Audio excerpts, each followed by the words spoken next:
ਸਤਿ ਸ਼੍ਰੀ ਅਕਾਲ। ਤੁਸੀਂ ਜੁੜੇ ਹੋਏ ਹੋ ਪੰਜਾਬੀ ਰੇਡੀਓ USA ਦੇ ਨਾਲ ਤੇ ਮੈਂ ਹਾਂ ਪ੍ਰਵੀਨ ਸ਼ਰਮਾ ਲੈ ਕੇ ਹਾਜ਼ਰ ਹਾਂ ਪ੍ਰੋਗਰਾਮ ਖਬਰ ਤੇ ਨਜ਼ਰ। ਖਬਰ ਤੇ ਨਜ਼ਰ ਪ੍ਰੋਗਰਾਮ ਦੇ ਵਿੱਚ ਕੀ ਅਹਿਮ ਤੇ ਕਈ ਖਾਸ ਖਬਰਾਂ ਨੂੰ ਲੈ ਕੇ ਚਰਚਾ ਕਰਨ ਦੇ ਲਈ ਜੁੜ ਚੁੱਕੇ ਨੇ ਪੰਜਾਬ ਤੋਂ ਸੀਨੀਅਰ ਪੱਤਰਕਾਰ, ਉੱਘੇ ਲੇਖਕ ਅਤੇ ਸਰਗਰਮ ਸਮਾਜਿਕ ਕਾਰਕੁਨ ਦੀਪਕ ਸ਼ਰਮਾ ਚਨਾਰਥਲ ਜੀ। ਸ਼ਰਮਾ ਜੀ, ਸਤਿ ਸ਼੍ਰੀ ਅਕਾਲ। ਸਵਾਗਤ ਹੈ ਜੀ ਪੰਜਾਬੀ ਰੇਡੀਓ USA ਤੇ। ਸਤਿ ਸ਼੍ਰੀ ਅਕਾਲ ਪ੍ਰਵੀਨ ਜੀ, ਸਾਰੇ ਦਰਸ਼ਕਾਂ ਨੂੰ, ਸਰੋਤਿਆਂ ਨੂੰ ਪਿਆਰ ਭਰੀ ਸਤਿ ਸ਼੍ਰੀ ਅਕਾਲ। ਸਤਿ ਸ਼੍ਰੀ ਅਕਾਲ ਜੀ। ਪ੍ਰੋਗਰਾਮ ਦੇ ਵਿੱਚ ਅੱਗੇ ਵਧਣ ਤੋਂ ਪਹਿਲਾਂ ਧੰਨਵਾਦ ਕਰਦੇ ਚੱਲੀਏ ਸਪਾਂਸਰਸ ਦਾ, ਜਿਹੜੇ ਜ਼ਰੀਆ ਬਣਦੇ ਨੇ ਇਹਨਾਂ ਪ੍ਰੋਗਰਾਮਾਂ ਨੂੰ ਤੁਹਾਡੇ ਤੱਕ ਪਹੁੰਚਾਉਣ ਦੇ ਲਈ। ਖਾਲਸਾ ਇੰਸ਼ੋਰੈਂਸ ਏਜੰਸੀ ਵਾਲੇ, ਜਿਨ੍ਹਾਂ ਤੋਂ ਤੁਸੀਂ ਹਰ ਤਰੀਕੇ ਦੀ ਇੰਸ਼ੋਰੈਂਸ ਲੈ ਸਕਦੇ ਹੋ। ਇੰਸ਼ੋਰੈਂਸ ਬਾਰੇ ਪਤਾ ਕਰਨ ਦੇ ਲਈ ਇਹਨਾਂ ਦਾ ਨੰਬਰ ਹੈ 408-272-2500। ਇਹ 1992 ਤੋਂ ਲਗਾਤਾਰ ਇੰਸ਼ੋਰੈਂਸ ਬਿਜ਼ਨਸ ਦੇ ਵਿੱਚ ਸ਼ਾਨਦਾਰ ਸੇਵਾਵਾਂ ਦੇ ਰਹੇ ਨੇ ਤੇ ਅਮਰੀਕਾ ਭਰ ਦੇ ਵਿੱਚ ਇੰਸ਼ੋਰੈਂਸ ਕਰਦੇ ਨੇ। ਓਬਾਮਾ ਕੇਅਰ, ਮੈਡੀਕੇਅਰ ਜਾਂ ਫਿਰ ਕਵਰਡ ਕੈਲੀਫੋਰਨੀਆ ਬਾਬਤ ਪਾਲਿਸੀ ਕਰਵਾਉਣ ਦੇ ਲਈ, ਸਲਾਹ ਲੈਣ ਦੇ ਲਈ ਅੱਜ ਹੀ ਕਾਲ ਕਰੋ 408-272-2500 ਤੇ। ਟਰਕੀਨ ਇਮੀਗ੍ਰੇਸ਼ਨ ਲਾ ਫਰਮ ਵਾਲੇ, ਜੇ ਟਰਕੀਨਾ, ਟੋਨੀ ਟਰਕੀਨਾ ਦੇ ਨਾਲ ਤੁਸੀਂ US ਇਮੀਗ੍ਰੇਸ਼ਨ ਬਾਬਤ ਕੋਈ ਵੀ ਸਲਾਹ ਕਰਨੀ ਹੈ ਤੇ ਇਹਨਾਂ ਦਾ ਨੰਬਰ ਹੈ 415-909-0503। Gurdeep Singh Birdi Clovis, Mandeep Singh San Jose, Onkar Singh Fresno, Gurnam Singh Antelope, Jarnail Singh Seattle, Mandeep Dhillon Yuba City ਤੇ ਲਾਲੀ ਸਿੰਘ ਗਰੇਵਾਲ ਫਰੀਮੌਂਟ ਤੋਂ। ਇਹਨਾਂ ਸਾਰੇ ਹੀ ਸਪਾਂਸਰਸ ਦਾ ਬਹੁਤ ਬਹੁਤ ਧੰਨਵਾਦ। ਤੇ ਜੇਕਰ ਤੁਸੀਂ ਵੀ ਪੰਜਾਬੀ ਰੇਡੀਓ USA ਦੇ ਇਹਨਾਂ ਪ੍ਰੋਗਰਾਮਾਂ ਨੂੰ ਸਪਾਂਸਰ ਕਰਨਾ ਚਾਹੁੰਦੇ ਹੋ ਤਾਂ ਸਟੂਡੀਓ ਦਾ ਨੰਬਰ ਹੈ 408-272-5200। ਅੱਜ ਦਾ ਇਹ ਖਬਰ ਤੇ ਨਜ਼ਰ ਪ੍ਰੋਗਰਾਮ ਸਾਲ 2026 ਦੀ 29 ਜਨਵਰੀ ਦਾ ਪ੍ਰੋਗਰਾਮ ਹੈ ਤੇ ਦਿਨ ਅੱਜ ਵੀਰਵਾਰ ਹੈ। ਸ਼ਰਮਾ ਜੀ, ਖਬਰਾਂ ਦੇ ਵੱਲ ਆਈਏ ਤੇ ਗੱਲ ਕਰੀਏ ਇੱਕ ਸਿਆਸਤਦਾਨ ਵੱਲੋਂ ਦਿੱਤੀ ਗਈ ਇੰਟਰਵਿਊ ਦੇ ਬਾਰੇ। ਤੇ ਉਹ ਇੰਟਰਵਿਊ ਦੇ ਵਿੱਚ ਗੱਲਬਾਤ ਕਰ ਰਹੇ ਸਨ ਸਾਬਕਾ ਮੁੱਖ ਮੰਤਰੀ ਪੰਜਾਬ ਬੀਬੀ ਰਜਿੰਦਰ ਕੌਰ ਭੱਠਲ। ਉਹਨਾਂ ਨੇ ਜੋ ਇੰਟਰਵਿਊ ਦੇ ਵਿੱਚ ਗੱਲ ਕਹੀ, ਜੋ ਮੁੱਦਾ ਛੋਇਆ, ਉਹਨਾਂ ਨੇ ਪਿਛਲੇ ਸੰਦਰਭ ਦੇ ਵਿੱਚ ਜਾਣਦਿਆਂ ਕੁਝ ਤੱਥ ਤੇ ਹਵਾਲੇ ਦਿੱਤੇ, ਜਿਹਦੇ ਵਿੱਚ ਉਹਨਾਂ ਨੇ ਪੰਜਾਬ ਨੂੰ ਅਰਾਜਕਤਾ ਦੇ ਵੱਲ ਧੱਕਣ ਦੀ ਗੱਲ ਕੀਤੀ। ਉਹਨਾਂ ਦੇ ਜਿਹੜੇ ਬੋਲ ਨੇ, ਬੇਸ਼ੱਕ ਉਸ ਤੋਂ ਬਾਅਦ ਆਪਾਂ ਦੇਖਿਆ ਆਮ ਆਦਮੀ ਪਾਰਟੀ ਵਾਲੇ ਬੜੇ ਤਲਖ ਕਲਾਮੀ ਦੇ ਵਿੱਚ ਆਏ, ਕਾਂਗਰਸ ਤੋਂ ਹਿਸਾਬ ਕਿਤਾਬ ਮੰਗਣ ਲੱਗ ਪਏ, ਸਿਆਸਤ ਸ਼ੁਰੂ ਹੋਈ। ਉਹ ਤਾਂ ਆਪਾਂ ਨੂੰ ਪਤਾ ਹੀ ਸੀ ਕਿ ਸ਼ੁਰੂ ਹੋਣੀ ਹੈ। ਕਿ ਉਹਨਾਂ ਦੇ ਬੋਲ ਅੱਜ ਵੀ ਸੱਚ ਹੋ ਰਹੇ ਨੇ, ਅੱਜ ਵੀ ਪ੍ਰਸੰਗਿਕ ਨੇ ਇੱਕ ਤਰੀਕੇ ਦੇ ਨਾਲ। ਬੀਬੀ ਰਜਿੰਦਰ ਕੌਰ ਭੱਠਲ 4 ਕੁ ਮਹੀਨਿਆਂ ਲਈ ਪੰਜਾਬ ਦੀ ਮੁੱਖ ਮੰਤਰੀ ਰਹੀ ਹੈ ਜੀ। ਤੇ ਉਹ 4 ਮਹੀਨਿਆਂ ਦੇ ਕਾਰਜਕਾਲ ਦੇ ਹਵਾਲੇ ਨਾਲ ਇੱਕ ਇੰਟਰਵਿਊ 'ਚ ਗੱਲ ਕਰ ਰਹੇ ਸੀ ਕਿ ਜਦੋਂ ਮੈਂ ਮੁੱਖ ਮੰਤਰੀ ਸੀ ਤਦ ਮੈਨੂੰ ਅਕਸਰ ਕਹਿੰਦੇ ਅਫਸਰ ਸਲਾਹਾਂ ਦਿੰਦੇ ਹੀ ਰਹਿੰਦੇ ਹੁੰਦੇ ਨੇ ਸਰਕਾਰਾਂ ਨੂੰ, ਤੇ ਪੁੱਠੀਆਂ ਸਿੱਧੀਆਂ, ਚੰਗੀਆਂ ਮਾੜੀਆਂ ਸਲਾਹਾਂ ਮਿਲਦੀਆਂ ਰਹਿੰਦੀਆਂ ਨੇ, ਅਮਲ ਕਰਨਾ ਨਹੀਂ ਕਰਨਾ ਸਾਡੀ ਮਰਜ਼ੀ। ਕਹਿੰਦੀ ਉਹਨਾਂ 'ਚੋਂ ਇੱਕ ਸਲਾਹ ਆਈ ਜਿਹੜੀ ਬੜੀ ਬੇਤੁਕੀ ਸੀ ਕਿ ਬੀਬੀ ਜੀ, ਜੇ ਆਪਾਂ ਪੰਜਾਬ 'ਚ ਆਪਣੀ ਸਰਕਾਰ ਦੁਬਾਰਾ ਰਿਪੀਟ ਕਰਨੀ ਆ ਤਾਂ ਸਾਨੂੰ ਰੇਲ ਗੱਡੀਆਂ, ਬੱਸ ਅੱਡਿਆਂ, ਭੀੜ ਭੜੱਕੇ ਵਾਲੇ ਬਾਜ਼ਾਰਾਂ ਬਜ਼ੂਰਾਂ 'ਚ ਧਮਾਕੇ ਕਰਾਉਣੇ ਚਾਹੀਦੇ ਆ ਕੁਛ। ਅੱਛਾ। ਹੁਣ ਰਜਿੰਦਰ ਕੌਰ ਭੱਠਲ ਕਹਿੰਦੀ ਕਿ ਜਦੋਂ ਮੈਨੂੰ ਇਹ ਸਲਾਹ ਦਿੱਤੀ ਮੈਂ ਅਫਸਰ ਤਾੜ ਤੇ। ਜਦੋਂ ਮੈਂ ਇਹ ਗੱਲ ਸੁਣ ਪੜ ਰਿਹਾ ਸੀ ਤਾਂ ਮੇਰੇ ਜ਼ਿਹਨ 'ਚ ਕੁੱਕਰ ਬੰਬ ਆ ਰਿਹਾ ਸੀ। ਸਹੀ ਗੱਲ, ਬਿਲਕੁਲ। ਸਭ ਨੂੰ ਚੇਤੇ ਹੋਣਾ, ਉਹ ਜੱਸੀ ਦੀ ਰੈਲੀ ਕਰ ਰਹੀ ਸੀ, ਬਾਹਰ ਕੁੱਕਰ ਬੰਬ ਫਟ ਗਿਆ। ਤੇ ਮੇਰੇ ਧਿਆਨ 'ਚ ਆਇਆ ਕਿ ਕੀ ਇਹ ਇਸ ਕੜੀ ਦੇ ਵਿੱਚ ਦੇਖਿਆ ਜਾ ਸਕਦੀ ਹੈ ਘਟਨਾ। ਸਹੀ। ਉਹ ਤੋਂ ਗਾਂਹ ਵੱਧ ਕੇ ਜਦੋਂ ਮੈਂ ਮੌਜੂਦਾ ਦੌਰ ਦੇਖਦਾ ਤਾਂ ਮੈਨੂੰ ਇਹ ਗੱਲਾਂ ਸੱਚ ਦੇ ਨੇੜੇ ਤੇੜੇ ਲੱਗਦੀਆਂ। ਸਹੀ ਹੈ ਕਿ ਅੱਜ ਪੰਜਾਬ 'ਚ ਜੋ ਘਟਨਾਕ੍ਰਮ ਵਾਪਰ ਰਹੇ ਨੇ, ਮਤਲਬ ਭੀੜ ਵਾਲਾ ਇਲਾਕਾ ਨਹੀਂ ਡਰ ਲੱਗਦਾ ਵਾਰਦਾਤ ਨੂੰ ਅੰਜਾਮ ਦੇਣ ਵਾਲਿਆਂ ਨੂੰ। SSP ਦੇ ਦਫ਼ਤਰ ਮੂਹਰੇ, ਜਿੱਥੇ ਪੁਲਿਸ ਸਭ ਤੋਂ ਵੱਧ ਚੌਕਸ ਤੇ ਸਭ ਤੋਂ ਗਿਣਤੀ 'ਚ ਵੱਧ ਹੁੰਦੀ ਆ, ਉੱਥੇ ਨਹੀਂ ਡਰ ਪੈ ਲੱਗਦਾ। ਖੇਡ ਮੈਦਾਨ ਜਿੱਥੇ ਮਤਲਬ ਚੰਗੇ ਜੁੱਸੇ ਵਾਲੇ ਬੰਦੇ ਖੜੇ ਹੁੰਦੇ ਨੇ, ਸਾਰਾ ਕੁਝ ਹੁੰਦਾ, ਗੋਲ ਧਾਰਾ ਬਣਿਆ ਹੁੰਦਾ ਹੈ ਨਾ, ਤੇ ਉੱਥੇ ਆ ਕੇ ਵਾਰਦਾਤ ਹੋ ਜਾਂਦੀ ਆ। ਜੀਪ ਘੇਰ ਕੇ ਵਾਰਦਾਤਾਂ ਹੋ ਜਾਂਦੀਆਂ ਨੇ, ਦੁਕਾਨ 'ਚ ਬੈਠੇ ਬੰਦੇ ਨੂੰ ਗੋਲੀਆਂ ਵੱਜ ਜਾਂਦੀਆਂ ਨੇ, ਬਾਜ਼ਾਰ 'ਚ ਤੁਰੇ ਜਾਂਦੇ ਰੋਕ ਕੇ ਲੁੱਟਾਂ ਖੋਹਾਂ ਹੋ ਜਾਂਦੀਆਂ ਨੇ। ਕੀ ਇਹ ਸਾਰਾ ਕੁਝ ਗੈਂਗਸਟਰ ਐਡੇ ਵੱਡੇ ਹੋ ਗਏ, ਲੁੱਟਾਂ ਖੋਹਾਂ ਕਰਨ ਵਾਲੇ ਐਡੇ ਵੱਡੇ ਹੋ ਗਏ ਕਿ ਉਹਨਾਂ ਨੂੰ ਨਾ ਕਾਨੂੰਨ ਦਾ ਡਰ, ਨਾ ਪੁਲਿਸ ਦਾ ਭੈ, ਨਾ ਅਦਾਲਤਾਂ ਦਾ ਡਰ, ਨਾ ਸਜ਼ਾ ਦਾ ਡਰ। ਕਿਤੇ ਉਹਨਾਂ ਦੇ ਉੱਤੇ ਰਾਜਨੀਤਿਕ ਛਤਰੀ ਤਾਂ ਨਹੀਂ ਤਣੀ ਵੀ ਕੋਈ। ਸਹੀ ਗੱਲ, ਬਿਲਕੁਲ। ਕੀ ਉਹ ਤੋਂ ਬਿਨਾਂ ਇਹ ਸੰਭਵ ਹੈ ਫਿਰ?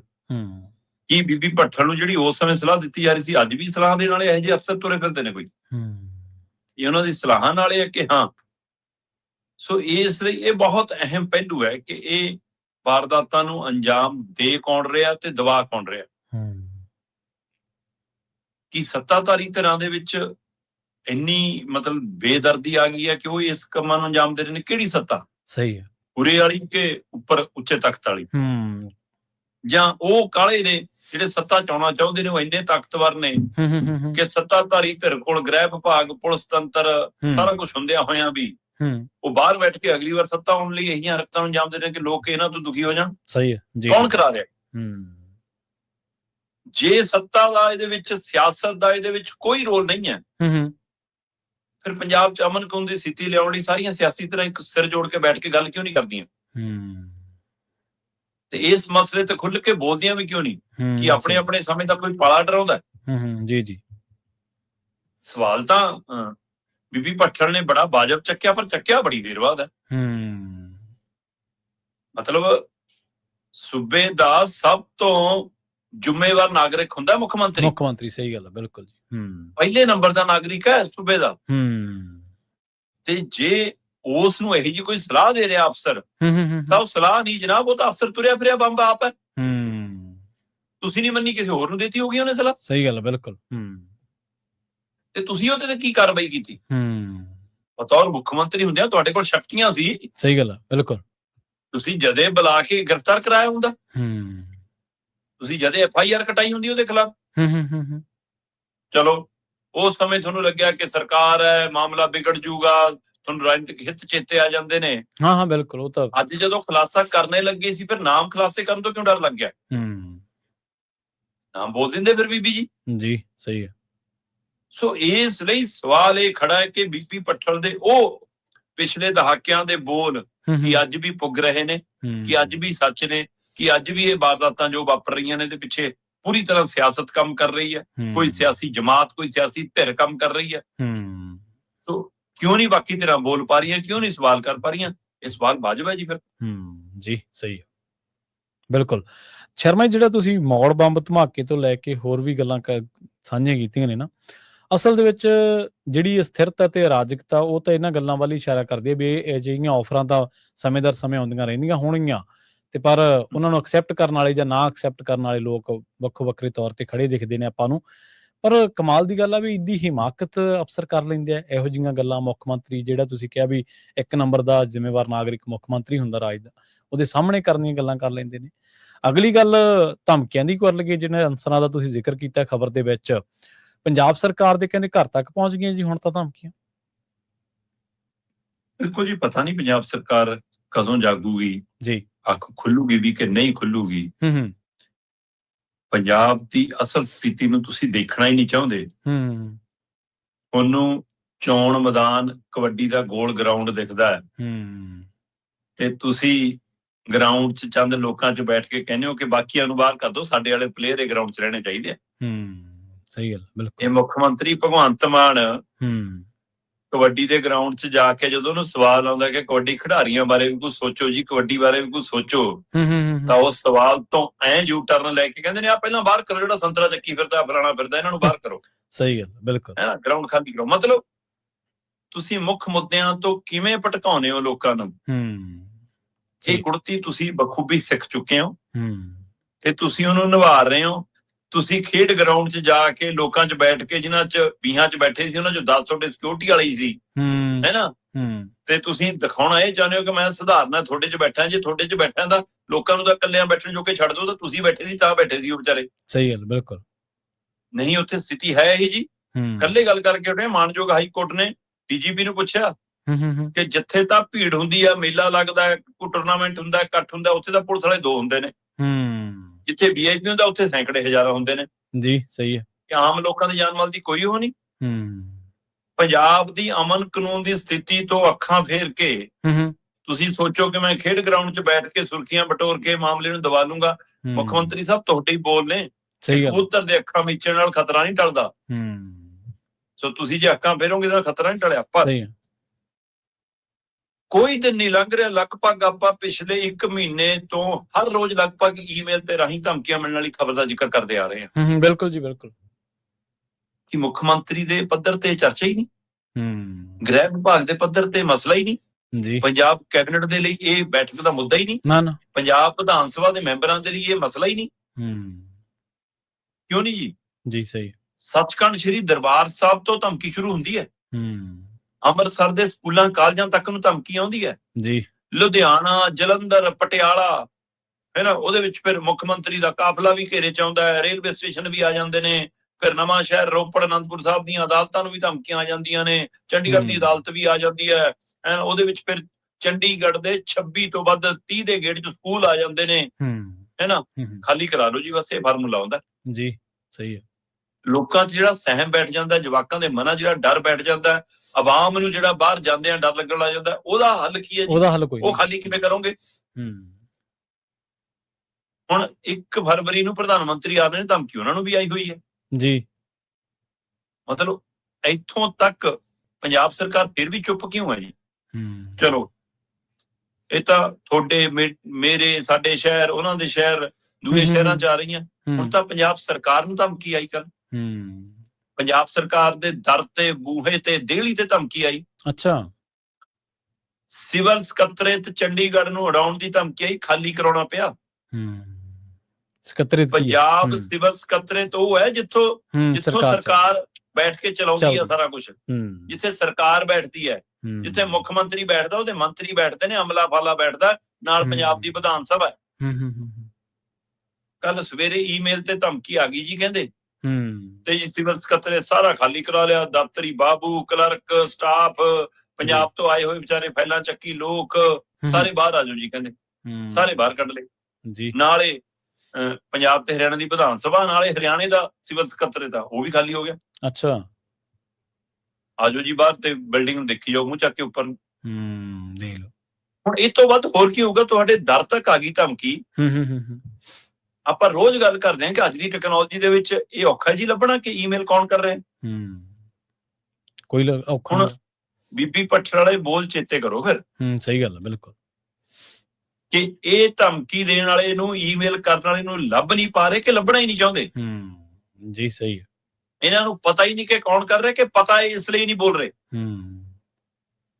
ਕੀ ਪੰਜਾਬ ਦਾ ਮਾਹੌਲ ਵਿਗਾੜ ਕੇ ਕੋਈ ਪੰਜਾਬ ਦੀ ਸੱਤਾ ਹਾਸਲ ਕਰਨਾ ਚਾਹੁੰਦਾ?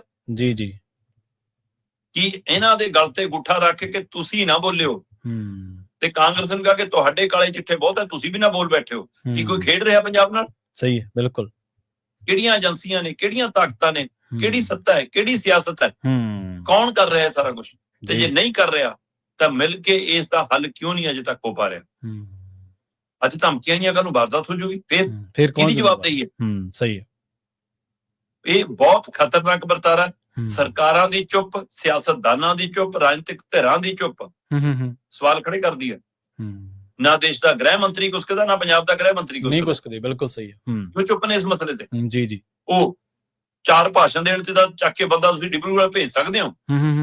ਧਮਕੀਆਂ ਦੇਣ ਵਾਲਾ ਕੋਈ ਨਹੀਂ ਲੱਭਦਾ ਤੁਹਾਨੂੰ, ਈਮੇਲ ਭੇਜਣ ਵਾਲਾ ਕੋਈ ਨਹੀਂ ਲੱਭਦਾ, ਜਿਹੜਾ ਤੁਹਾਡੇ ਜਵਾਕਾਂ ਨੂੰ ਵੀ ਡਰਾ ਰਿਹਾ, ਤੁਹਾਡੇ ਅਮਲੇ ਫਾਲੇ ਨੂੰ ਡਰਾ ਰਿਹਾ। ਸਿਵਲ ਸਕੱਤਰੇਤ 'ਚ ਪੰਜਾਬ ਭਰ ਤੋਂ ਮੁਲਾਜ਼ਮ ਆਉਂਦੇ ਨੇ, ਪੰਜਾਬ ਭਰ ਦੇ ਲੋਕ ਆਉਂਦੇ ਨੇ, ਤੇ ਜਿਹੜੇ ਆਪਣੇ ਕੰਮਾਂ ਲਈ ਆਏ ਹੋਣੇ ਜਾਂ ਜਿਹੜੇ ਲੋਕਾਂ ਦੇ ਕੰਮਾਂ ਲਈ ਉੱਥੇ ਬੈਠੇ ਨੇ, ਉਹਨਾਂ ਦੇ ਘਰਦਿਆਂ ਦੀ ਕੀ ਬੀਤਰੀ ਹੋਣੀ ਕੱਲ ਫਿਰ ਜਦੋਂ ਖਾਲੀ ਕਰਾਈ ਹੋਣੀ ਉਹ ਬਿਲਡਿੰਗ। ਸਹੀ ਗੱਲ ਹੈ, ਬਿਲਕੁਲ। ਤੇ ਤੁਸੀਂ ਕੀ 2027 ਲਈ ਪੰਜਾਬ ਨਾਲ ਕੋਈ ਨਵਾਂ ਖੇਡ ਰਹੇ ਹੋ? ਤੇ ਕੌਣ ਖੇਡ ਰਿਹਾ ਪੰਜਾਬ ਹੀ ਜਾਣਨਾ ਚਾਹੁੰਦਾ। ਜੀ ਸਹੀ ਹੈ, ਬਿਲਕੁਲ। ਤੇ ਅਗਲੀ ਗੱਲ ਕਰੀਏ ਐਸਜੀਪੀਸੀ ਦੇ ਜਿਹੜੇ ਲਾਪਤਾ ਪਾਵਨ ਸਰੂਪ ਆ ਉਸ ਮਾਮਲੇ ਦੀ। ਐਸਆਈਟੀ ਐਸਜੀਪੀਸੀ ਤੋਂ ਜਿਹੜੇ ਸਰੂਪ ਹੈ ਜੀ, ਰਿਕਾਰਡ ਆ ਜਿਹੜਾ ਲਾਪਤਾ ਸਰੂਪਾਂ ਦਾ, ਉਹ ਸਾਰਾ ਲੈ ਗਈ ਹੈ ਜੀ। ਬਿਲਕੁਲ ਜੀ। ਐਸਆਈਟੀ ਬਣੀ ਸੀ 328 ਲਾਪਤਾ ਪਾਵਨ ਸਰੂਪਾਂ ਦੇ ਮਾਮਲੇ ਦੇ ਵਿੱਚ ਜੀ ਸਾਰੀ ਜਾਂਚ ਪੜਤਾਲ ਕਰਨ ਲਈ। ਤੇ ਜੀ ਉਹ ਪਹਿਲਾਂ ਇੱਕ ਵਾਰ ਅੰਮ੍ਰਿਤਸਰ ਵੀ ਜਾਇਆ ਐਸਜੀਪੀਸੀ ਦੇ ਦਫ਼ਤਰ ਤੇ, ਚੰਡੀਗੜ੍ਹ ਵੀ ਹੋਇਆ ਜੀ। ਉਸ ਤੋਂ ਬਾਅਦ ਜੀ ਉਹ ਰਾਜਾ ਸਾਹਿਬ ਜਿਹੜਾ ਉਹ ਡੇਰਾ ਹੈ ਜਾਂ ਉਹ ਸਥਾਨ ਹੈ ਨਾ, ਉੱਥੇ ਜੀ ਮਤਲਬ ਕਿ ਕਹਿੰਦੇ ਜੀ ਲਓ ਜੀ ਲੱਭ ਗਏ ਜੀ 169 ਸਰੂਪ ਜੀ। 168 ਮਿਲਿਆ ਜੀ। ਮੁੱਖ ਮੰਤਰੀ ਨੇ ਮਾਘੀ ਮੇਲੇ ਤੇ ਬੜਾ ਫੜ ਮਾਰਤੀ, ਥਾਪੀ ਮਾਰਤੀ, ਲਓ ਜੀ ਚੱਕੋ। ਤੇ ਫਿਰ ਮੂੰਹ ਦੀ ਖਾਣੀ ਪਈ ਜੀ, ਪਿਛਾਂ ਹਟਣਾ ਪਿਆ। ਸੱਚ ਤਾਂ ਰੱਬੇ ਜਾਣਦਾ ਕੀ ਹੈ ਜੀ, ਹੈ ਨਾ। ਉਹ ਤੇ ਕਹਿ ਰਹੀ ਹੈ ਕਿ ਸਾਡੇ ਨਾਲ ਧੋਖਾ ਕੀਤਾ, ਅਸੀਂ ਸਾਰੇ ਰਿਕਾਰਡ 'ਚ ਨੇ। ਤੇ ਮੁੱਖ ਮੰਤਰੀ ਚੁੱਪ ਕਰ ਗਏ, ਬੋਲਣ ਲਈ ਫਿਰ ਹਰਪਾਲ ਚੀਮਾ ਮੂਹਰੇ ਕਰ ਲਿਆ। ਉਹ ਮਾਮਲਾ ਜਦੋਂ ਏਦਾਂ ਵਿਗੜਦਾ ਲਿਖਿਆ ਤਾਂ ਜੀ ਹਰਪਾਲ ਚੀਮਾ ਜੀ ਕਹਿੰਦੇ ਸਿੱਟ ਆਪਣਾ ਕੰਮ ਕਰਦੀ ਰਹੂ। ਆਪਾਂ ਉਸ ਦਿਨ ਵੀ ਗੱਲ ਕੀਤੀ ਸੀ ਜੀ ਕਿ ਜੇ ਮੁੱਖ ਮੰਤਰੀ ਨੂੰ ਸਿੱਟ ਨੇ ਰਿਪੋਰਟ ਗਲਤ ਕੀ ਦਿੱਤੀ ਹੈ ਤਾਂ ਸਿੱਟ ਟੰਗੀ ਕਿਉਂ ਨਹੀਂ ਤੁਸੀਂ? ਸਹੀ ਗੱਲ ਹੈ, ਬਿਲਕੁਲ। ਉਲਟਾ ਸਿੱਟ ਤੇ ਜੇ ਸਿੱਟ ਨੇ ਰਿਕਾਰਡ ਗਲਤ ਦਿੱਤਾ, ਜਾਣਕਾਰੀ ਗਲਤ ਦਿੱਤੀ, ਤਾਂ ਸਿੱਟ ਤੇ ਤਾਂ ਕਾਰਵਾਈ ਬਣਦੀ ਸੀ ਕਿ ਤੁਸੀਂ ਚੱਲਦੀ ਜਾਂਚ 'ਚ ਜਾਣਕਾਰੀ ਲੀਕ ਕਿਵੇਂ ਕਰਤੀ। ਬਿਲਕੁਲ। ਸਿੱਟ ਨੇ ਤਾਂ ਸੀਲਬੰਦ ਰਿਪੋਰਟ ਅਦਾਲਤੀ ਪ੍ਰਕਿਰਿਆ ਤਹਿਤ ਦੇਣੀ ਹੁੰਦੀ ਹੈ। ਫਿਰ ਮੁੱਖ ਮੰਤਰੀ ਨੂੰ ਪਹਿਲਾਂ ਦੱਸਣ ਦੀ ਲੋੜ ਨਹੀਂ ਸੀ। ਤੁਸੀਂ ਜਵਾਬ ਦੇ ਨਹੀਂ ਹੋ, ਫਿਰ ਤੁਸੀਂ ਨਿਰਪੱਖ ਜੇ ਜਾਂਚ ਕਰਨੀ ਹੈ ਨਾ ਜੀ, ਸਹੀ, ਫਿਰ ਤੁਹਾਡੀ ਆਪਣੀ ਜ਼ਿੰਮੇਵਾਰੀ ਨਿਭਾਉਣੀ ਸੀ ਅਫਸਰਾਂ ਨੇ। ਕੱਲ ਸਵਾਲ ਆਇਆ ਇਹ ਜੀ, ਕੱਲ ਤੀਜੀ ਵਾਰ ਸਿੱਟ ਐਸਜੀਪੀਸੀ ਦਫ਼ਤਰ ਪਹੁੰਚੀ। ਇੱਕ ਵਾਰ ਉਹ ਸੀ ਜਦੋਂ ਇੱਕੋ ਦਿਨ ਅੰਮ੍ਰਿਤਸਰ ਤੇ ਚੰਡੀਗੜ੍ਹ ਪਹੁੰਚੇ ਸੀ ਜੀ। ਦੂਜੀ ਵਾਰ ਫਿਰ ਅਦਾਲਤ ਜਦੋਂ ਉਹਨਾਂ ਨੇ ਕਿਹਾ ਜੀ ਸਾਨੂੰ ਐਸਜੀਪੀਸੀ ਸਹਿਯੋਗ ਨਹੀਂ ਕਰਦੀ, ਐਸਜੀਪੀਸੀ ਨੇ ਕਿਹਾ ਜੀ ਅਸੀਂ ਤਾਂ ਤਿਆਰ ਹਾਂ ਜੀ, ਜਦੋਂ ਮਰਜ਼ੀ ਆ ਜਾਣ, ਤੁਹਾਨੂੰ ਦੱਸ ਕੇ ਆ ਜਾਣ। ਪਰ ਬਿਨਾਂ ਦੱਸੇ ਫਿਰ ਚਲੇ ਗਏ ਸੀ ਚੰਡੀਗੜ੍ਹ। ਫਿਰ ਧਾਮੀ ਨੇ ਕਿਹਾ ਕਿ ਕੱਲ ਨੂੰ ਆ ਜਾਓ, ਫਿਰ ਕੱਲ ਗਏ। ਸੋ ਇਹ ਤੀਜੀ ਵਾਰ ਸੀ। ਜਦੋਂ ਤੀਜੀ ਵਾਰ ਗਏ ਤਾਂ ਸਿੱਟ ਦੀ ਅਗਵਾਈ ਕਰਨ ਵਾਲਿਆਂ ਨੂੰ ਪੱਤਰਕਾਰਾਂ ਨੇ ਪੁੱਛਿਆ ਜੀ ਕਿ ਜੀ ਤੁਸੀਂ ਦੱਸਿਆ ਸੀ ਮੁੱਖ ਮੰਤਰੀ ਨੂੰ। ਉਹਨਾਂ ਨੇ ਹਾਂ ਨਾ ਤਾਂ ਨਹੀਂ ਦਿੱਤੀ। ਠੀਕ ਹੈ। ਕਹਿੰਦੇ ਨਹੀਂ ਜੀ ਅਸੀਂ ਤਾਂ ਪੂਰਨ ਜਾਂਚ ਤੋਂ ਪਹਿਲਾਂ ਰਿਪੋਰਟ ਕਿਉਂ ਜਾਰੀ ਕਰਾਂਗੇ ਜੀ, ਮਤਲਬ ਕਿ ਸਾਡੇ ਪੱਧਰ ਤੇ ਨਹੀਂ ਏਦਾਂ ਹੁੰਦਾ ਜੀ। ਠੀਕ ਹੈ। ਮਤਲਬ ਇਹਦਾ ਮਤਲਬ ਅਗਲੇ ਇਹ ਕਹਿਣਾ ਚਾਹੁੰਦੇ ਕਿ ਅਸੀਂ ਜਾਣਕਾਰੀ ਨਹੀਂ ਦਿੱਤੀ। ਜਦੋਂ ਸਵਾਲ ਹੈ ਫਿਰ ਮੁੱਖ ਕਹਿੰਦੇ ਜੀ ਕਿਤੇ ਨਾ ਕਿਤੇ ਕੁਛ ਤਾਂ ਪਤਾ ਲੱਗੇ ਜਾਂਦਾ ਜੀ। ਅੱਛਾ, ਕਮਾਲ ਹੈ। ਹੁਣ ਇਹ ਸਵਾਲ ਇਹ ਵੀ ਹੈ ਕਿ ਮੁੱਖ ਮੰਤਰੀ ਅੱਧੀਆਂ ਅਧੂਰੀਆਂ ਜਾਣਕਾਰੀਆਂ ਤੇ ਲਲਕਾਰੇ ਮਾਰਨ ਲੱਗ ਜਾਂਦਾ। ਮੌਖਿਕ ਜਾਣਕਾਰੀਆਂ ਤੇ ਦੱਸਣਾ ਪੈਂਦਾ, ਮਤਲਬ ਅਧੀਏ ਪਊਏ ਤੇ ਤੁਸੀਂ ਮਤਲਬ ਕਿ ਜਦੋਂ ਤੱਕ ਪੂਰਨ ਜਾਣਕਾਰੀ ਤੁਹਾਡੇ ਕੋਲ ਅੱਧ ਪਜੱਧ ਦੀ ਬੋਲਣ ਲੱਗ ਜਾਓਗੇ। ਸਹੀ ਹੈ, ਬਿਲਕੁਲ। ਆਪਣੇ ਆਪ 'ਚ ਹੈ ਫਿਰ ਸਵਾਲ। ਸੋ ਇਸ ਲਈ ਇਹ ਮਾਮਲਾ ਜਿੰਨਾ ਗੰਭੀਰ ਸੀ ਤੁਸੀਂ ਉਸ ਨੂੰ ਉਹਨੇ ਹਲਕੇ 'ਚ ਲਿਆ। ਸਹੀ ਹੈ, ਬਿਲਕੁਲ। ਜਿੰਨਾ ਇਹ ਭਾਵਨਾਤਮਕ ਸੀ ਤੁਸੀਂ ਉਹਨਾਂ ਨੂੰ ਰਾਜਨੀਤਿਕ ਤੌਰ ਤੇ ਲਿਆ। ਫਿਰ ਜੇ ਸਿੱਟ ਨੇ ਅਧੂਰੀ ਜਾਣਕਾਰੀ ਦਿੱਤੀ, ਕੱਚੀ ਜਾਣਕਾਰੀ ਦਿੱਤੀ, ਅੱਧੀ ਦਿੱਤੀ, ਪਊਆ ਦਿੱਤੀ, ਜਿੰਨੀ ਵੀ ਜਾਣਕਾਰੀ ਦਿੱਤੀ ਹੈ ਨਾ, ਤੇ ਤੁਸੀਂ ਉਹਦੇ ਤੇ ਸਿੱਟ ਦੀ ਉਲਟਾ ਇਨਕੁਆਇਰੀ ਕਿਉਂ ਨਹੀਂ ਖੋਲੀ? ਫਿਰ ਤੁਸੀਂ ਸਿੱਟ ਦੇ ਬੰਦਿਆਂ ਤੇ ਕਾਰਵਾਈ ਕਿਉਂ ਨਹੀਂ ਕੀਤੀ? ਸਹੀ, ਸਿੱਟ ਆਪਣਾ ਕੰਮ ਕਰ ਰਹੀ ਹੈ, ਮਤਲਬ ਸਿੱਟ ਵਾਲੇ ਪਾਸੇ ਗਲਤੀ ਨਹੀਂ ਹੋਈ, ਗਲਤੀ ਤੁਹਾਡੀ ਰਾਜਨੀਤਿਕ ਤੌਰ ਤੇ ਹੋਈ ਹੈ। ਤੇ ਸਿੱਟ ਕਹਿੰਦੀ ਜੀ ਅਸੀਂ ਆਪਣੀ ਕਾਰਵਾਈ ਕਰ ਰਹੇ ਹਾਂ। ਸਿੱਟ ਇਹ ਤਾਂ ਦੱਸੇ ਨਾ ਫਿਰ ਕਿ ਉਸ ਸਥਾਨ ਬਾਰੇ ਏਦਾਂ ਜਾਣਕਾਰੀ ਕਿੱਥੋਂ ਆਈ ਸੀ ਫਿਰ। ਜੀ, ਬਿਲਕੁਲ ਬਿਲਕੁਲ। ਤੇ ਹੁਣ ਕਹਿੰਦੇ ਜੀ ਅਸੀਂ ਰਿਕਾਰਡ ਲੈਣ ਆਏ ਹਾਂ। ਫਿਰ ਪਹਿਲਾਂ ਰਿਕਾਰਡ ਲਏ ਬਿਨਾਂ ਕਿਵੇਂ ਪਹੁੰਚ ਗਏ ਕਿਤੇ? ਹੁਣ ਕਹਿੰਦੇ ਜੀ ਰਿਕਾਰਡ ਦਿੱਤਾ ਹੈ ਜੀ ਐਸਜੀਪੀਸੀ ਨੇ 2-2.5 ਘੰਟੇ ਕੱਲ ਲਾ ਕੇ ਗਏ ਆ ਜੀ, ਕਾਫੀ ਰਿਕਾਰਡ ਮਿਲ ਗਿਆ ਜੀ, ਦੁਬਾਰਾ ਫੇਰ ਆਵਾਂਗੇ ਜੀ, ਅਜੇ ਪੂਰਨ ਸਹਿਯੋਗ ਤਾਂ ਨਹੀਂ ਹੋਇਆ, ਪੂਰਨ ਜਾਣਕਾਰੀ ਤਾਂ ਨਹੀਂ ਮਿਲੀ ਹੈ ਨਾ। ਪਰ ਧਾਮੀ ਹੋਰਾਂ ਨੇ ਕਿਹਾ ਜੀ ਅਸੀਂ ਸਹਿਯੋਗ ਕਰ ਰਹੇ ਹਾਂ, ਸਾਨੂੰ ਜੱਦਾਰ ਸਾਹਿਬ ਦਾ ਹੁਕਮ ਹੈ। ਸੋ ਦੇਖਦੇ ਹਾਂ ਜੀ ਹੁਣ ਇਸ ਪ੍ਰਕਿਰਿਆ ਦੇ ਵਿੱਚ ਗੱਲ ਤਣ ਪੱਥਣ ਲੱਗਦੀ ਹੈ ਕਿ ਨਹੀਂ, ਜਾਂ ਇਹ ਹੁਣ ਬਸ ਸਿੱਟ ਮਾੜੀ ਮੋਟੀ ਤੁਰੀ ਫਿਰਦੀ ਦਿਖਦੀ ਰਹੂਗੀ, ਮਾਮਲਾ ਠੰਡੇ ਪਾਸੇ ਚਲਾ ਗਿਆ ਹੈ ਨਾ। ਕਿਉਂਕਿ ਹੁਣ ਇਹਨਾਂ ਨੂੰ ਲੱਗਦਾ ਕਿ ਇਹ ਹੱਥ ਨਾਲ ਕਿਤੇ ਫੂਕ ਬੈਠੀਏ। ਸੋ ਦੁੱਧ ਦਾ ਫੂਕਿਆ ਫਿਰ ਲੱਸੀ ਨੂੰ ਫੂਕਾ ਮਾਰ ਪੀਂਦਾ। ਹੁਣ ਇਹ ਮਾਮਲਾ ਟਾਲਣਗੇ ਜਾਂ ਇਹਨੂੰ ਅਜੇ ਵੀ ਲੱਗਦਾ ਕਿ 2027 ਤੱਕ ਇਸ ਨੂੰ ਖਿੱਚਣ ਦਾ ਸਾਨੂੰ ਫਾਇਦਾ ਹੋਊਗਾ, ਉਸ ਸਮੇਂ ਤੱਕ ਲੈ ਕੇ ਜਾਣਗੇ। ਹੁਣ ਦੇਖਦੇ ਹਾਂ, ਇਹ ਰਾਜਨੀਤੀ ਦੇ ਵਿੱਚ ਕੁਝ ਵੀ ਸੰਭਵ ਹੈ ਜੀ। ਪਰ ਫਿਲਹਾਲ ਸਿੱਟ ਦੇ ਮਾਮਲੇ ਤੇ ਸਰਕਾਰ ਤਾਂ ਚੁੱਪ ਕਰ ਗਈ ਹੈ, ਪਰ ਸਿੱਟ ਤੁਰੀ ਫਿਰ ਰਹੀ ਹੈ।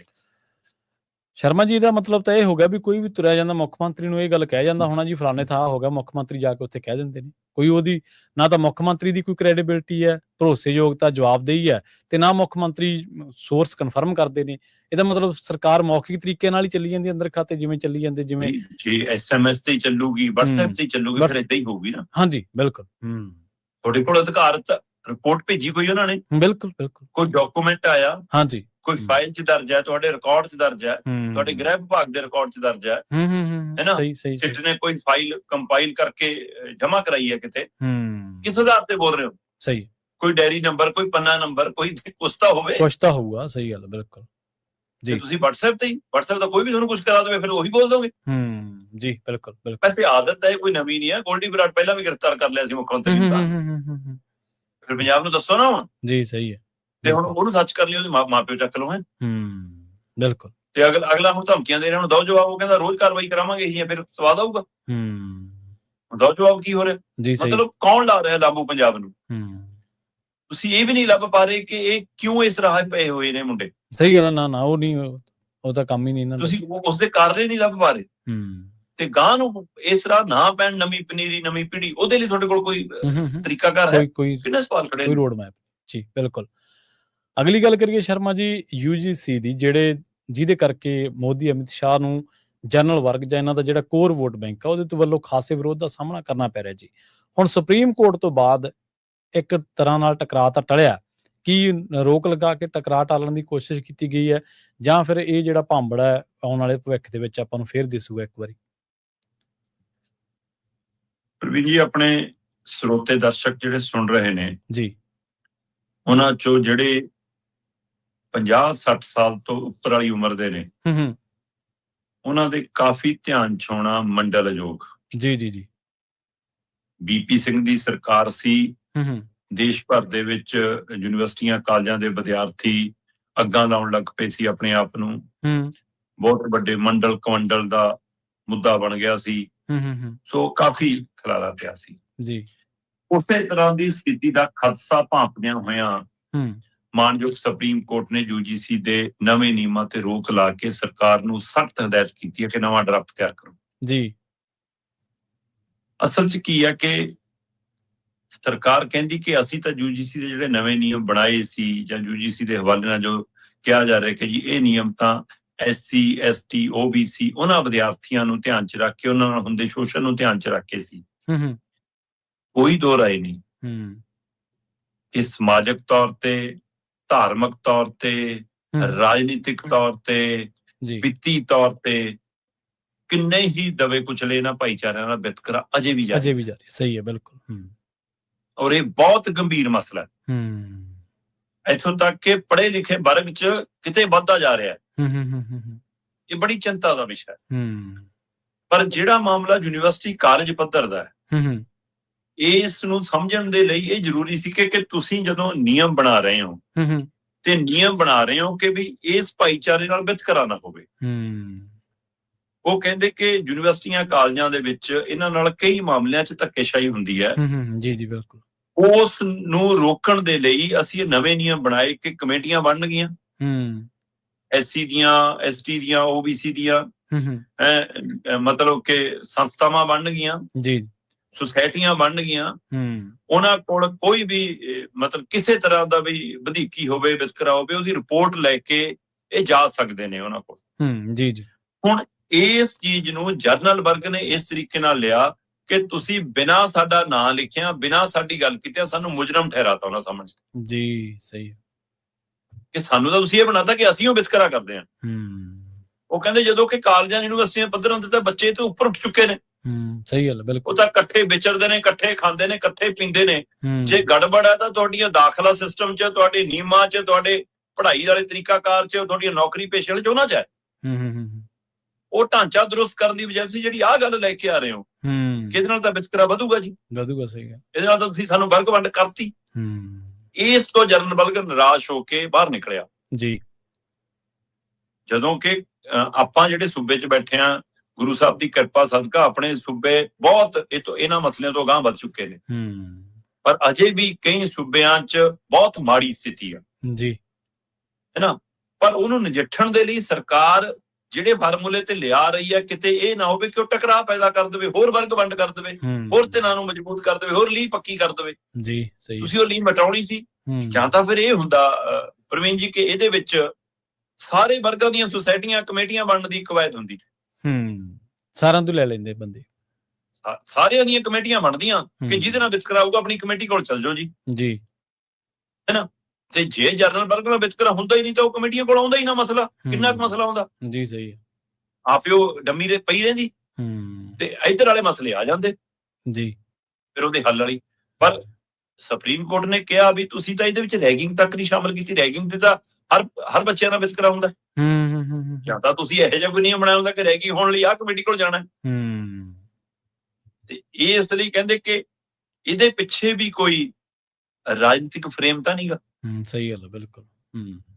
ਸੋ ਮਾਨਯੋਗ ਸੁਪਰੀਮ ਕੋਰਟ ਨੇ ਫਿਲਹਾਲ ਇਹ ਰੋਕ ਲਾ ਕੇ, ਕਿਉਂਕਿ ਦੇਸ਼ ਭਰ 'ਚ ਪ੍ਰਦਰਸ਼ਨ ਸ਼ੁਰੂ ਹੋ ਗਏ ਸੀ ਤੇ ਇਹੋ ਜਿਹੇ ਪ੍ਰਦਰਸ਼ਨਾਂ ਸ਼ਰਾਰਤੀ ਅਨਸਰਾਂ ਨੂੰ ਕਈ ਵਾਰ ਮੌਕਾ ਮਿਲ ਜਾਂਦਾ।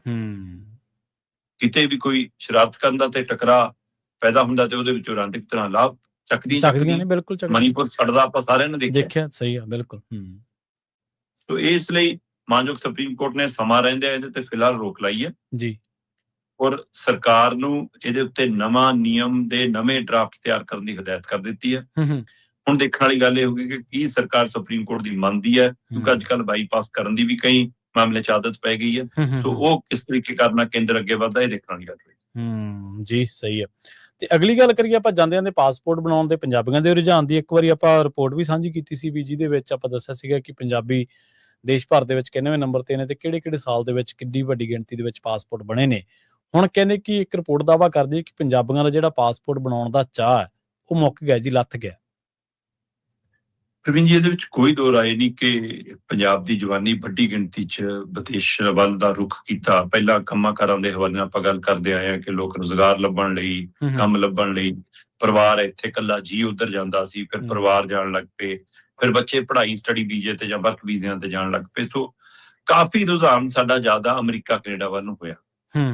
ਪੰਜਾਬ ਤੋਂ ਜਿਵੇਂ ਕਹਿੰਦੇ ਨਾ ਟਰੱਕ ਭਰ ਕੇ, ਜਹਾਜ਼ ਭਰ ਕੇ ਅਮਰੀਕਾ ਕੈਨੇਡਾ ਲਈ ਉੜੇ।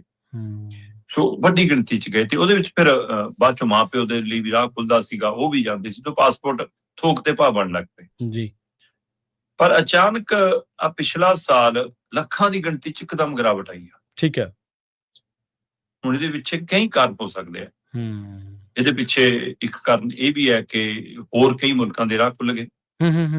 ਬੱਚਿਆਂ ਨੇ ਕੈਨੇਡਾ ਦੀ ਬਜਾਏ ਉੱਧਰ ਦਾ ਰੁਖ ਕੀਤਾ। ਪਰ ਸੱਚਾਈ ਇਹ ਆ ਕਿ ਅਜੇ ਵੀ ਸਾਨੂੰ ਕੈਨੇਡਾ ਅਮਰੀਕਾ ਸੁਖਾਲਾ ਲੱਗਦਾ ਸੀ, ਤੇ ਕੈਨੇਡਾ ਅਮਰੀਕਾ ਦੀ ਜੋ ਅੱਜ ਸਥਿਤੀ ਆ, ਖਾਸ ਕਰਕੇ ਕੈਨੇਡਾ ਦੀ ਜੋ ਆਰਥਿਕ ਹਾਲਤ ਹੈ, ਉੱਥੇ ਰਹਿਣਾ ਮਹਿੰਗਾ ਹੋ ਗਿਆ, ਖਾਣਾ ਪੀਣਾ ਮਹਿੰਗਾ ਹੋ ਗਿਆ, ਕੰਮ ਮਿਲਣਾ ਮੁਸ਼ਕਲ ਹੋ ਗਿਆ, ਪੜ੍ਹਾਈ ਤੋਂ ਬਾਅਦ ਪੱਕੇ ਹੋਣ ਦੀਆਂ ਸੰਭਾਵਨਾਵਾਂ ਘਟਣ ਲੱਗ ਪਈਆਂ। ਇਸੇ ਤਰ੍ਹਾਂ ਟਰੰਪ ਦੇ ਆਉਣ ਤੋਂ ਬਾਅਦ ਅਮਰੀਕਾ 'ਚ ਜਿਹੋ ਜਿਹਾ ਮਤਲਬ ਆਰ ਬਿਹਾਰ ਵਿਗੜਿਆ ਹੈ ਨਾ, ਕਿ ਜੀ ਪਤਾ ਨਹੀਂ ਕਿਹਨੂੰ ਕੱਢ ਦੇਣਗੇ, ਕਿਹਨੂੰ ਰੱਖਣਗੇ, ਕਿਹੜਾ ਜਾ ਪਾਊ ਕਿਹੜਾ ਨਹੀਂ, ਹੈ ਨਾ, ਕੀ ਉੱਥੇ ਬਣਨਾ ਕੀ ਨਹੀਂ। ਸੋ ਇਸ ਡਰ ਭੈ ਦੇ ਵਿੱਚ ਅਮਰੀਕਾ ਕੈਨੇਡਾ ਜਾਣ ਦੀ ਆਮਦ ਘਟੀ, ਤੇ ਜਦੋਂ ਬੱਚੇ ਨਹੀਂ ਉਧਰ ਨੂੰ ਜਾਣਗੇ ਤਾਂ ਉਹਨਾਂ ਦੇ ਮਾਪਿਆਂ ਦੇ ਜਾਣ ਦੀ ਵੀ ਕਵਾਇਦ ਘਟਦੀ, ਫਿਰ ਉਹ ਵੀ ਪਾਸਪੋਰਟ ਇਹਦਾ ਮਤਲਬ ਗਿਣਤੀ 'ਚ ਘਟੇ। ਬੇਸ਼ੱਕ ਬੱਚੇ ਅੱਜ ਕੱਲ੍ਹ ਹੋਰ ਕੰਟਰੀਆਂ ਦਾ ਰੁਖ ਕਰ ਰਹੇ ਨੇ, ਆਸਟ੍ਰੇਲੀਆ, ਨਿਊਜ਼ੀਲੈਂਡ, ਯੂਰਪ ਕੰਟਰੀਆਂ, ਇੱਥੋਂ ਤੱਕ ਕਿ ਜਦੋਂ ਰੂਸ ਯੂਕਰੇਨ ਦੀ ਜੰਗ ਲੱਗੀ ਤਦ ਪਤਾ ਲੱਗਾ ਯੂਕਰੇਨ ਵਰਗੇ ਮੁਲਕ 'ਚ ਵੀ ਸਾਡੇ ਬੱਚੇ ਬੈਠੇ ਨੇ, ਹੈ ਨਾ। ਸੋ ਇਸ ਲਈ ਇਹ ਨਹੀਂਗਾ ਕਿ ਨਹੀਂ ਜਾ ਰਹੇ, ਪਰ ਉਨੀ ਤਾਦਾਦ 'ਚ ਉਨੀ ਗਿਣਤੀ 'ਚ ਨਹੀਂ ਜਾ ਰਹੇ। ਮੈਂ ਕੱਲ ਚਰਨਜੀਤ ਭੁੱਲਰ ਦੀ ਅੰਕੜਾ ਭਰਪੂਰ ਰਿਪੋਰਟ ਦੇਖ ਰਿਹਾ ਸੀ, ਉਹਦੇ ਵਿੱਚ ਇਹ ਵਿਸਥਾਰ 'ਚ ਜਾਣਕਾਰੀ ਸੀ ਕਿ 2014 ਤੋਂ ਲੈ ਕੇ 2025 ਤੱਕ ਇਹਦੇ ਵਿੱਚ 3 ਸਾਲ ਅਜਿਹੇ ਆਏ, 2022, 2023, 2024, 3 ਸਾਲਾਂ 'ਚ ਕੋਕ ਦੇ ਹਿਸਾਬ ਨਾਲ ਪਾਸਪੋਰਟ ਬਣੇ। ਇੱਕਦਮ ਉਹਦੇ ਵਿੱਚ ਵੱਡਾ ਇਜ਼ਾਫਾ ਹੋਇਆ। ਹੋ ਸਕਦਾ ਇਹ ਕਰੋਨਾ ਕਾਲ ਤੋਂ ਬਾਅਦ ਦਾ ਦੌਰ ਇੱਕਦਮ ਹੋਵੇ ਕਿ ਫਟਾਫਟ ਬਣਾਓ ਤੇ ਇੱਥੋਂ ਨਿਕਲੋ ਜੀ, ਭੀੜ ਭੜੱਕੇ ਨਾਲ ਜੀ ਖੁੱਲੀ ਥਾਂ ਤੇ ਜਾਓ ਜੀ, ਜਾਂ ਇੱਥੇ ਕੰਮ ਕਰ ਰਬੜੋਗੇ ਇਸ ਲਈ ਜੋ ਵੀ ਹੋਵੇ। ਇਹ 3 ਵਰੇ ਪੈਰ ਮੈਂ ਹਰਿਆਣੇ ਨੂੰ ਵੀ ਦੇਖ ਰਿਹਾ ਸੀ ਜੀ। ਪੰਜਾਬ ਦਾ ਛੋਟਾ ਭਰਾ ਤਾਂ ਉਹ ਵੀ ਹਰਿਆਣਾ ਵੀ ਨਾਲ ਹੀ ਤੁਰਿਆ ਆਉਂਦਾ। ਮਤਲਬ ਸਾਡੇ ਮੁਕਾਬਲੇ ਚਾਹੇ ਪਾਸਪੋਰਟ ਘੱਟ ਬਣਦੇ ਨੇ, ਪਰ ਉੱਥੇ ਵੀ 2023, 2022, 2023, 2024 3 ਸਾਲਾਂ 'ਚ ਉੱਥੇ ਵੀ ਬਹੁਤ ਵੱਧ ਬਣੇ ਨੇ, ਤੇ 2025 'ਚ ਉੱਥੇ ਵੀ ਗਿਰਾਵਟ ਆ ਗਈ ਜੀ। ਆ ਮੇਰੇ ਕੋਲ ਰਿਪੋਰਟ ਪਈ ਆ, 2014 ਦੇ ਵਿੱਚ ਪੰਜਾਬ 'ਚ ਸਿਰਫ 5.5 ਲੱਖ 5,48,000 ਪਾਸਪੋਰਟ ਬਣੇ। ਠੀਕ ਹੈ। ਤੇ 2015 'ਚ ਜਾ ਕੇ ਇਹ ਗਿਣਤੀ 6,65,000 ਦੇ ਨੇੜੇ ਚਲੀ ਗਈ। ਇਸੇ ਤਰ੍ਹਾਂ 2021 ਦੇ ਵਿੱਚ ਜਾ ਕੇ ਵੀ ਇਹ 6.5 ਲੱਖ ਦੇ ਗੇੜ 'ਚ ਰਹੀ। ਠੀਕ ਹੈ। ਪਰ 2022 ਦੇ ਵਿੱਚ ਵੱਧ ਕੇ ਸਿੱਧੀ 9,35,000 ਹੋ ਗਈ। 6.5 ਲੱਖ ਤੋਂ ਸਿੱਧੀ 9,35,000 ਜੀ। ਤੇ 2022 ਦੇ ਵਿੱਚ 9,35,000 ਬਣਦੇ ਆ, ਪਰ 2023 ਦੇ ਵਿੱਚ ਸਿੱਧੇ 12 ਲੱਖ ਬਣਦੇ ਆ, 11,94,000 ਪਾਸਪੋਰਟ। ਠੀਕ ਹੈ। ਅੱਛਾ। 9,35 ਤੋਂ ਸਿੱਧੀ 12 ਲੱਖ ਤੇ ਜਾ ਰਹੇ ਹਾਂ। ਅਗਲੇ ਸਾਲ 2024 ਚ ਵੀ ਘੱਟ ਨਹੀਂ, 10,60,000, 10.5 ਲੱਖ ਤੋਂ ਉੱਪਰ ਬਣ ਰਹੇ ਆ। ਅੱਛਾ। ਪਰ 2025 ਚ ਮਾਤਰ 7 ਲੱਖ ਰਹਿ ਗਏ। ਮਤਲਬ ਲਗਭਗ 3.5 ਲੱਖ ਤੋਂ ਵੱਧ ਪਾਸਪੋਰਟ ਘੱਟ ਬਣੇ, ਲਗਭਗ 3.5 ਲੱਖ, 7,08,000 ਪਾਸਪੋਰਟ ਬਣੇ। ਠੀਕ ਹੈ। 2025 ਇੰਨੀ ਗਿਰਾਵਟ, 3 ਲੱਖ ਤੋਂ 3.5 ਲੱਖ ਤੋਂ ਵੱਧ ਦੀ ਗਿਰਾਵਟ। ਇਹ ਇਸੇ ਤਰ੍ਹਾਂ ਪੈਰਲਲ ਹਰਿਆਣੇ ਚ 2014 ਦੇ ਵਿੱਚ ਮਾਤਰ 2 ਲੱਖ ਪਾਸਪੋਰਟ ਬਣਦਾ, 2,07,000। 2015 ਚ ਵੀ ਉੱਥੇ 2,46,000 ਪਾਸਪੋਰਟ ਬਣਦਾ। ਠੀਕ ਹੈ। 2021 ਦੇ ਵਿੱਚ ਵੀ ਉੱਥੇ ਕੋਈ ਜ਼ਿਆਦਾ ਨਹੀਂਗਾ, 2,88,000, 3 ਲੱਖ ਦੇ ਤੋਂ ਵੀ ਘੱਟ ਪਾਸਪੋਰਟ ਹੈ। ਪਰ ਜਿੱਦਾਂ ਹੀ 2022 ਆਇਆ, ਉੱਥੇ ਵੀ ਗਿਣਤੀ 4,84,000, 5 ਲੱਖ ਦੇ ਗੇੜ ਚ ਗਈ ਸਿੱਧੀ। ਮਤਲਬ 2,88 ਤੋਂ ਸਿੱਧੀ 5 ਲੱਖ ਦੇ ਕਰੀਬ, 4,80 ਤੋਂ ਉੱਪਰ। ਫਿਰ 2023 ਦੇ ਵਿੱਚ ਉੱਥੇ ਗਿਣਤੀ ਸਿੱਧੀ 5,82,000 ਤੇ ਗਈ। 2025 ਚ ਵੀ ਉੱਥੇ 5.5 ਲੱਖ ਤੋਂ ਵੱਧ ਪਾਸਪੋਰਟ ਬਣੇ 2024 ਚ, ਤੇ 2025 ਚ ਘਟ ਕੇ ਉੱਥੇ 4 ਲੱਖ ਦੇ ਗੇੜ ਚ ਆ ਗਏ। ਸੋ ਇਸ ਲਈ ਇਹ ਦੋਏ ਸੂਬੇ ਇੱਕੋ ਤਰੀਕਾਕਾਰ ਨਾਲ, ਇੱਕੋ ਸੱਭਿਆਚਾਰ, ਇੱਕੋ ਵਿਰਸਾ ਹੈ, ਸੋ ਇੱਕੋ ਤਰੀਕਾਕਾਰ ਨਾਲ ਸੋਚ ਰਹੇ ਨੇ। ਇਸ ਲਈ ਦੋਹਾਂ ਸੂਬਿਆਂ ਚ ਪਾਸਪੋਰਟ ਦੀ ਗਿਰਾਵਟ ਇਹ ਦੱਸਦੀ ਹੈ, ਜਾਂ ਪੰਜਾਬ ਦੇ ਕਾਲਜਾਂ ਯੂਨੀਵਰਸਿਟੀਆਂ 'ਚ ਭਰਤੀ ਰੌਣਕ ਦੱਸਦੀ ਹੈ ਕਿ ਵਿਦਿਆਰਥੀਆਂ ਦਾ ਪਹਿਲਾਂ ਦੇ ਮੁਕਾਬਲੇ ਰੁਝਾਨ ਵਿਦੇਸ਼ਾਂ ਵੱਲ ਦਾ ਘਟਿਆ।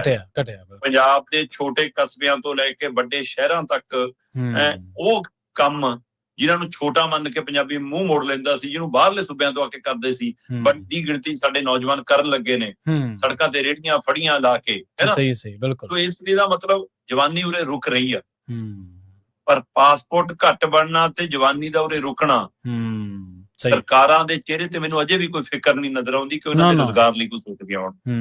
ਬਿਲਕੁਲ ਜੀ ਬਿਲਕੁਲ। ਪਹਿਲਾਂ ਤਾਂ ਉਹਨਾਂ ਦਾ ਬਚਾਅ ਹੋ ਜਾਂਦਾ ਸੀ ਕਿ ਚਲੋ ਅੱਧੀ ਤੋਂ ਵੱਧ ਤਾਂ ਚੱਲ ਗਏ, ਠੀਕ ਹੈ, ਤੇ ਕਿ ਨਸ਼ਿਆਂ 'ਚ ਤੁਰੇ ਫਿਰਦੇ ਨੇ, ਸਾਡਾ ਤਾਂ ਸਰਿਆ ਪਿਆ, ਸਾਨੂੰ ਕਿਹੜਾ ਰੁਜ਼ਗਾਰ ਦੇਣਾ ਪੈਣਾ। ਪਰ ਜਿੰਨੀ ਗਿਣਤੀ ਇੱਥੇ ਨੌਜਵਾਨੀ ਦੀ ਵਧੂਗੀ, ਉਨੀ ਸਰਕਾਰ ਦੀ ਜਵਾਬਦੇਹੀ ਵੀ ਵਧੂਗੀ। ਸਰਕਾਰ ਜਵਾਬ ਦੇਵੇ ਕਿ ਉਹਨਾਂ ਕੋਲ ਕੋਈ ਨੀਤੀ, ਕੋਈ ਯੋਜਨਾ ਇਹਨਾਂ ਲਈ ਹੈ, ਉਹ ਕੋਈ ਨਹੀਂ ਹੈ, ਉਹ ਕੋਈ ਨਜ਼ਰ ਨਹੀਂ ਆਉਂਦੀ। ਬਿਲਕੁਲ ਸਹੀ ਹੈ ਜੀ।